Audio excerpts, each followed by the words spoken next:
Olá! Na nossa aula anterior nós falamos sobre reprodução no reino animal. Hoje nós vamos dar prosseguimento falando sobre o desenvolvimento embrionário. O desenvolvimento embrionário recebe o nome também de embriogênese. É um conjunto de etapas que vai desde o momento da fecundação até o nascimento de um novo indivíduo. É estudado por uma área da biologia chamada embriologia. Aqui nessa imagem nós temos o desenvolvimento embrionário humano. Então temos um período que vai até aproximadamente a 8ª semana, que é o período embrionário. A partir da 8ª semana, o embrião passa a ser chamado de feto. A gestação humana ela termina por volta da 40ª semana. A primeira etapa então corresponde à fecundação, que é a fusão do gameta masculino, que é o espermatozoide, com o gameta feminino, que é o óvulo ou ovócito. Isso vai dar origem a uma célula ou zigoto, que pode conter 2 cromossomos sexuais X, originando uma menina, ou um cromossomo sexual X e um Y, dando origem a um menino. A embriologia ela divide essa embriogênese em 3 etapas. A primeira etapa se chama segmentação ou clivagem, a segunda etapa é a etapa de gastrulação e a terceira etapa é a organogênese.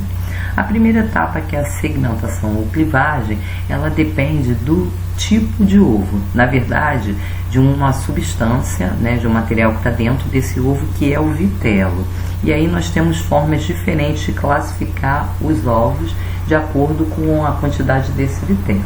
Então, o primeiro ovo que está aí é o ovo chamado de oligolécito ou isolécito. Esse tipo de ovo está presente em protocordádeos, em equinodermos e mamíferos placentários.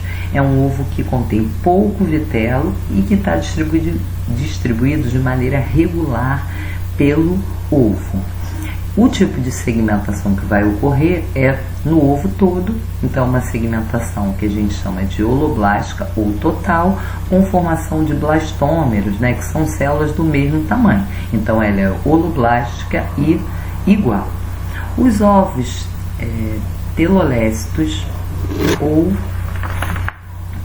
mesolécitos são ovos que têm muito vitelo, mas esse vitelo está restrito a uma região que é o polo vegetativo.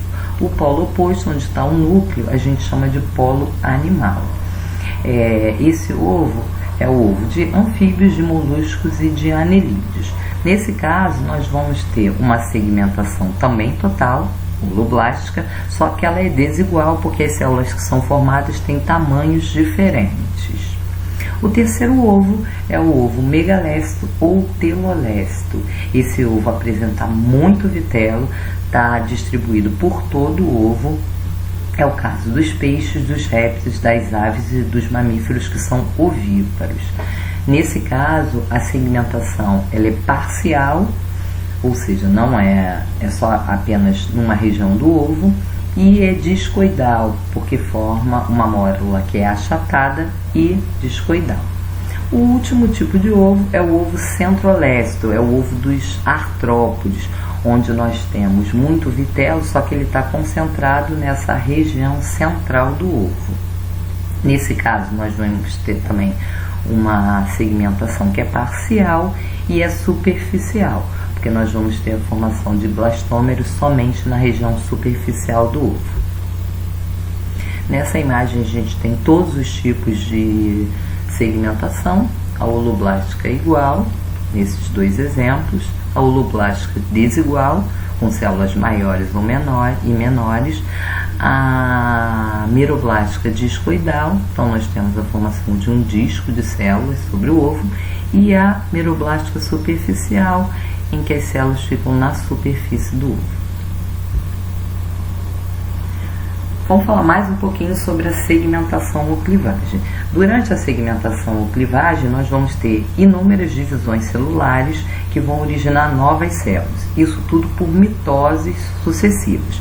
Inicialmente, essas células elas são iguais, Só que conforme vai passando essas divisões, ocorrendo essas divisões, nós conseguimos perceber que vai havendo uma diminuição do tamanho das células.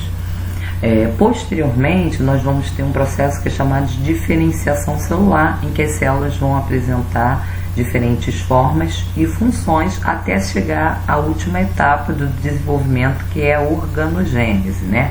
Ou formação dos órgãos. Então a célula ovo-zigoto, ela começa a se dividir, né? Em 2, em 4, em 8 e assim sucessivamente. Quando a gente tem um período entre 12 e 32 células, nós temos uma figura embrionária chamada mórula, né? Porque lembra uma amora.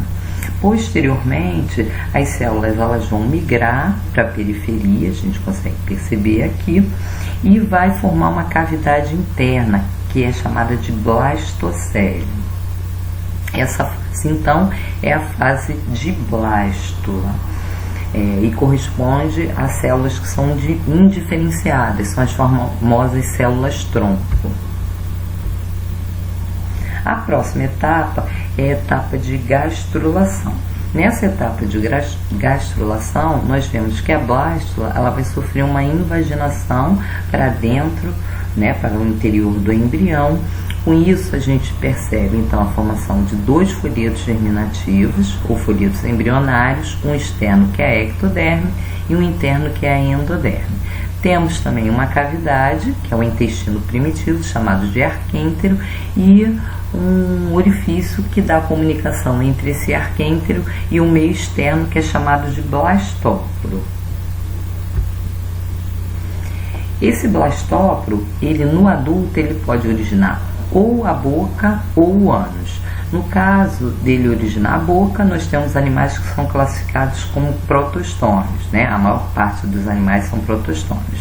Quando o blastóporo no adulto origina o ânus, nós temos os animais que são deuterostômios. É o caso dos cordados e dos equinodermos.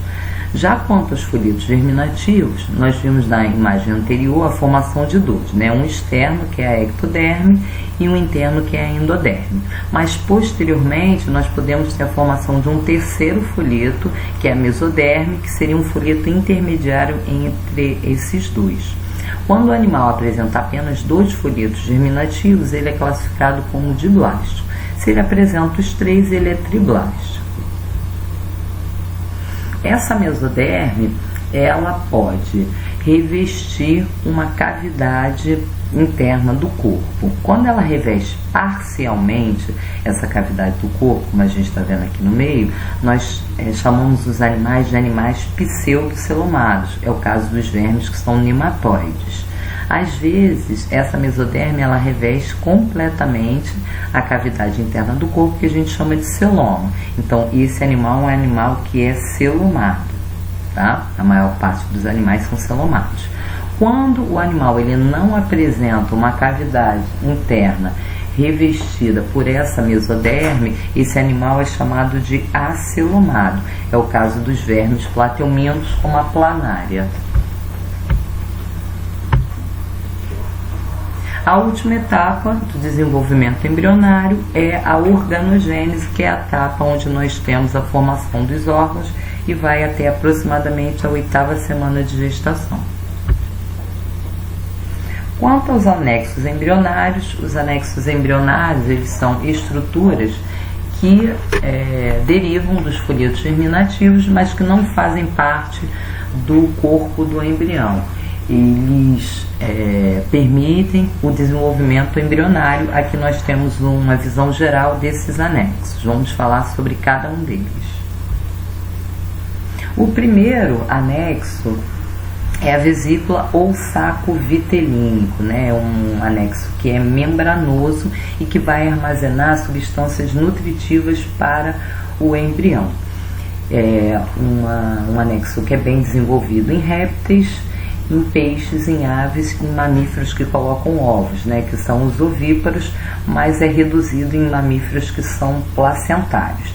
Esse tipo de anexo, né, que é a vesícula, ele deriva da meso e da endoderme. O próximo é o âmnio. Esse âmnio, ele é uma membrana que vai envolver completamente o embrião, delimitando a cavidade amniótica, que vai estar cheia do líquido amniótico. Esse líquido ele tem função de proteção contra choques mecânicos e contra a desidratação, né, a dissecação. Esse anexo deriva da ecto e da mesoderme. Está presente em répteis, em aves e mamíferos. Animais que têm essa estrutura são chamados de amniotas. O próximo é o córion ou serosa, que é uma membrana que envolve tanto o embrião quanto os demais anexos. Deriva da meso e da ectoderme.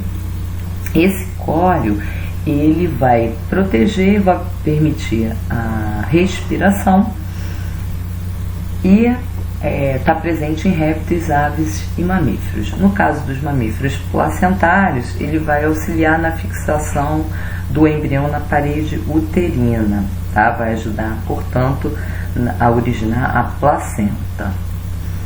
O próximo, a alontoide. A alontoide, ele é um anexo que deriva da meso e da endoderme.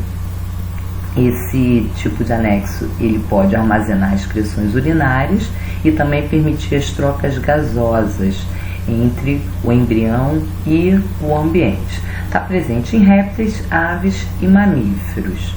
Nos mamíferos placentários também está reduzido. E chegamos àquele que é exclusivo, né, dos mamíferos, que é a placenta, que está ligada ao cordão umbilical. Essa placenta, ela permite, né, a circulação sanguínea entre mãe e o feto. Vai atuar na nutrição, também na passagem de anticorpos, nutrientes e hormônios, na troca gasosa, na remoção discretas do metabolismo fetal. O cordão umbilical é o que vai ligar o feto a essa placenta, né? No seu interior existem vasos sanguíneos que vão permitir essas trocas, tá? Tanto a placenta quanto o cordão umbilical, eles são exclusivos dos mamíferos, tá? Terminamos mais essa aula. Um beijo, se cuidem e até a próxima.